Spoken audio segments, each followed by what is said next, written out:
Well, I can't imagine my adolescence without Bob Dylan.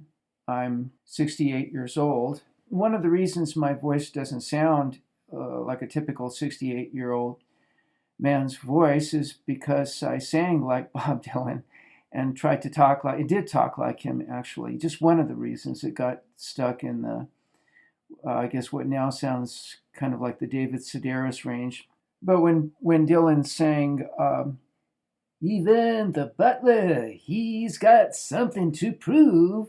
And you ask why I don't live here. Honey, how come you don't move? I thought, yeah, that sounds like good advice. So, to make a long story short, I left home at the age of 15 and only briefly regretted it in my mid 30s. Went back to check out the scene, and they were worse than ever. So, it was a good choice. And Dylan was definitely part of that. Actually, I can't even imagine the 1960s, the period from 1961 through 1967 inclusive, which has been characterized by the director Andre Gregory as the last burst of the human being, which is exactly what it was, and was described briefly by Hunter S. Thompson in retrospect in Fear and Loathing in Las Vegas as a spiritual wave that crested and then you could see it receding. Dylan was absolutely part of that. When he sang, "You're invisible now, you got no secrets to conceal," that little brief, pointed utterance was part of something that people don't even know was happening. The psychedelic drugs caused many of us to communicate telepathically. It was really happening, sometimes involuntarily. There was a Hollywood group of actors who called it headlining. I hung out with actors. It was a UCLA sociology major who turned me on to the original Sandoz Hoffman formula. Took that twice, about 500 mics each time. And then when you couldn't get that, the Owsley was the next best thing. And these people who talk about how amazing their gurus are because they can read their minds and pick their brains and everything, we were doing that. I'm not talking about just educated and sophisticated people. I also hung out with street punks and gang members, and we were all telepathizing. I can tell you one story very briefly. We were all, high school dropouts, punks, sitting around, passing a joint around. And without saying a word, and this was the first time I ever experienced it, one guy sent out a beam of light from, I guess it was the right side of his head. We all saw it, but nobody said anything about it. I'd never seen anything like it, but you could see it. We'd all taken psychedelics and strong psychedelics. The beam of light passed through the whole circle. I guess there were about 6 or 7 of us sitting around. We were hooked up telepathically. You could read anybody's thoughts in the circle and they could read yours. One guy in the circle said, "I see it as a beam of white light," which is exactly how I saw it.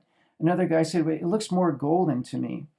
And I just wanted to test the waters just to see what people would, what the other kids would say. So I said, "I see it as a chain," which I didn't. And everybody in the group turned on me and they said, "A chain?" And so I knew that it was real. I was experiencing what they were all experiencing. One time I was in the home of a Hollywood actor, an unknown, playing with the Burbage Theater Company troupe, I believe. Anyway, we were smoking a joint again, and we were all hooked up, and I was getting paranoid because I was invisible. I had no secrets to conceal. Everybody could read my thoughts. I could read theirs. And another actor walked into the room, and nobody said anything. We weren't talking, and he said, "We have no secrets." See, mental telepathy is just part of the human potential. Dylan was into that. In fact, the Los Angeles Free Press called him the mind reader of society. And by the end of 1967, that potential was pretty much finished. And Dylan did his last really powerful, perfect, important album, John Wesley Harding. I think it was 67. I'd have to look it up, but it was around the time that the whole thing just died, along with Dylan's greatness. One other thing I need to add about that circle of guys that I was sitting around with. This was at Father Junipero Serra's Boys Club, county-funded home that my parents put me in. Some of the most fun I ever had in my life. Very long story, but anyway, we were in one of the guys' rooms, and that beam of light thing was happening. We were all hooked up, and I communicated telepathically to the guy sitting across from me. I remember very vividly what he looked like. I don't remember his name. I was 16 or 17 years old at the time. I'm 68 now. I said something telepathically, not out loud. I was completely silent, but I sent the guy sitting across from me the thought, something I never communicated out loud or telepathically or in writing or anyway, before that time or since. It was a one-time thing. I was very, very burdened after my first 2 acid trips, especially on Sandoz. My mind was just completely shattered and out of control. Actually, it still is. LSD is a very economical drug. That you lose some of the side effects, the vibrations and the colors, but you never really, at least I never really came down from it psychologically. And my mind was just spinning out of control. So I communicated to this guy telepathically who was sitting across from me. I said, how do I stop knowing so much? I was just knowing one thing after another nonstop. It was very exhausting. Anyway, this was communicated without speaking. It was just a thought that I sent. And the guy looked at me, this kid looked at me, and he said out loud to make sure that I knew I wasn't just imagining his answer. Out loud, he answered my silent question to him. He said, yeah, is there anything else you want to know? He said it in a kind of angry way, like, I was asking him a stupid question, but, the thought that he caught was communicated without spoken words. It was just a thought that I sent him. This was really real. So these people that talk about how they're gurus, Ram Dass talking about how Neem Karoli Baba could read his thoughts. We were doing this all the time back in the 60s. And how Richard Alpert, a.k.a. Ram Dass, missed that or never mentioned it, as far as I know, is a mystery. It's just part of the human potential that was lost, that Dylan was very aware of, totally in on. And it was reflected in his songs, right up through the end of John Wesley Harding. But never again after that. The whole human potential, it's very ironic that the human potential movement, so-called, with Esalen at Big Sur and all the books that were generated out of that, some of them pretty good books, actually. But the human potential movement was only organized and named and promoted after the human potential somehow died. Hunter S. Thompson talks about the receding wave. You could actually see it receding. And there are various ways that you can analyze that and explain it, but it was by 1970, believe me, it was completely over, as was Dylan's contribution. Now, if you read Sartre's Nobel Prize rejection speech, he was also awarded the Nobel Prize for Literature, and he rejected it. And he said that he didn't want to become an institution. A person doesn't exist in isolation. If you give a person the Nobel Prize for Literature, then from that point on, if you acknowledge that and accept it and affirm that, you are identified with the Nobel Committee, whatever decisions they make. Sartre, as I recall, I've read so many things about him, I can't really quote you the source on this, but as I recall, he said that they only award the Nobel for literature, as opposed to for science or something like that. But for literature, they only give you the prize if they think you're over the hill and you can't really shake things up anymore. You're not dangerous anymore, so it's safe to award you the prize. He sort of implied that even in his Nobel Prize rejection speech, which you can get online.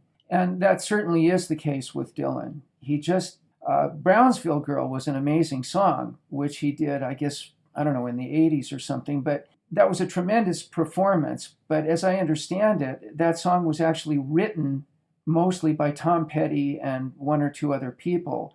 It was a great performance by Dylan, imitating, giving a great impersonation of the great contributor that he had been in the past, but it wasn't really, you couldn't really say it was his song exactly. So does Dylan deserve the Nobel Prize for Literature, even for ancient performances? The Nation magazine ran an article entitled Dylan Deserves It. And the kind of stupidity expressed in that article is one of the reasons why I kind of shy away from liberal publications. I mean, I'm not a conservative or a reactionary, but this article said that Shakespeare's plays were meant to be performed rather than read, which is true. So, I mean, during Shakespeare's lifetime, I believe the first folio of his plays wasn't published until after his death. One of the very few things that we know for almost certain about him is that his goal as a playwright and actor was to make a lot of money as fast as he could and retire early, and he succeeded, which sounds a little bit like what Dylan said, actually, when he said that his whole involvement with folk music was just to make a lot of money and get famous. He actually did say that. I'm sure you can find those interviews someplace, which nobody believed. The songs that he wrote during his real inspired period were obviously sincere. But there are a couple of things wrong with justifying Dylan as literature by comparing him to Shakespeare in this manner. Start with the sonnets. Okay, the sonnets were meant to be read as great literature. Most of the books about the sonnets, analyzing them, say that Shakespeare never intended to publish them, but that is belied by the sonnets themselves. Not marble nor the gilded monuments of princes shall outlive this powerful rhyme, but you shall shine more bright in these contents than unswept stone besmeared with sluttish time. When wasteful war shall statues overturn, and broils root out the work of masonry, nor Mars his sword, nor war's quick fire shall burn the living record of your memory. Against death and all oblivious enmity shall you pace forth. Your praise shall still find room, even in the eyes of all posterity that wear this world out to the ending doom. So then, till the judgment that yourself arise, you live in this poem, okay, and dwell in lovers' eyes. And on and on.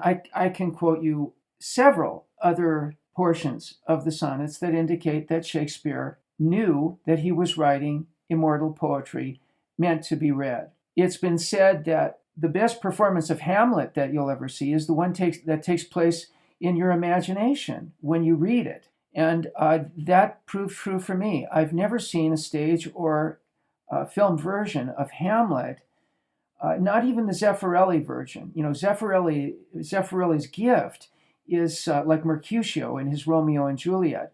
That's Mercutio. That's what I see and hear. When I read Romeo and Juliet, he got it exactly right. He has this ability to show you what you're seeing when you read Shakespeare, but he just didn't get it right with Hamlet. Hamlet can't really be performed. It works better for a lot of people as literature than in a performance.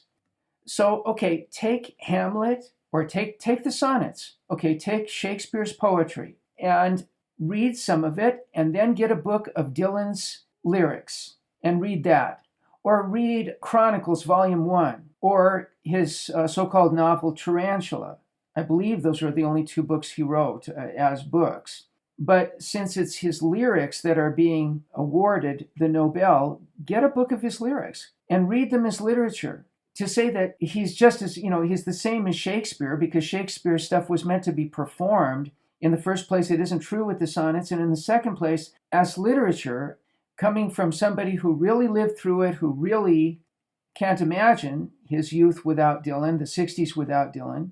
I have to say that Dylan's words, his lyrics, don't hold up as literature. I'm sorry, they don't. Even Hard Rain, what Patti Smith sang at the Nobel Prize ceremony. Compare Hard Rain's Are Gonna Fall, which absolutely was so important to me as a kid. I know it was based on 17th century English ballads and all that, the song form. But what it was really based on was Allen Ginsberg's Howl.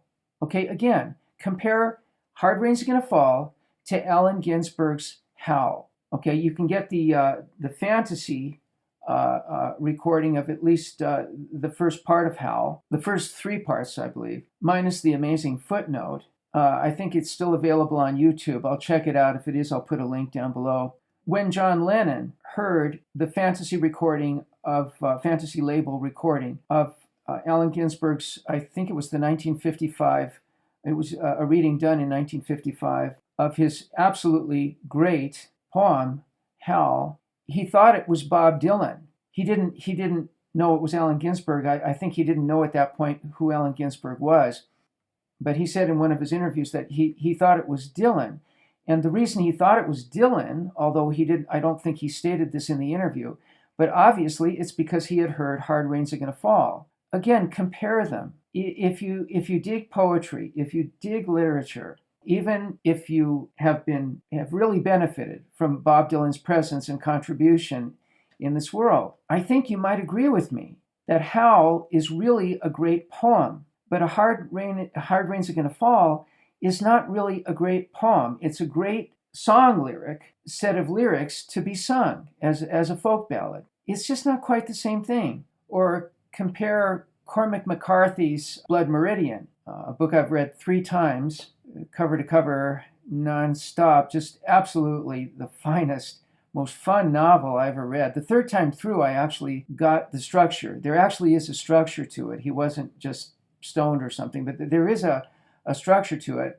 And I think that Cormac McCarthy and myself may be the only 2 people alive today who know what happens at the end. I've read so many explanations of what happened between the judge and the kid, the grown-up kid at the end, or even compare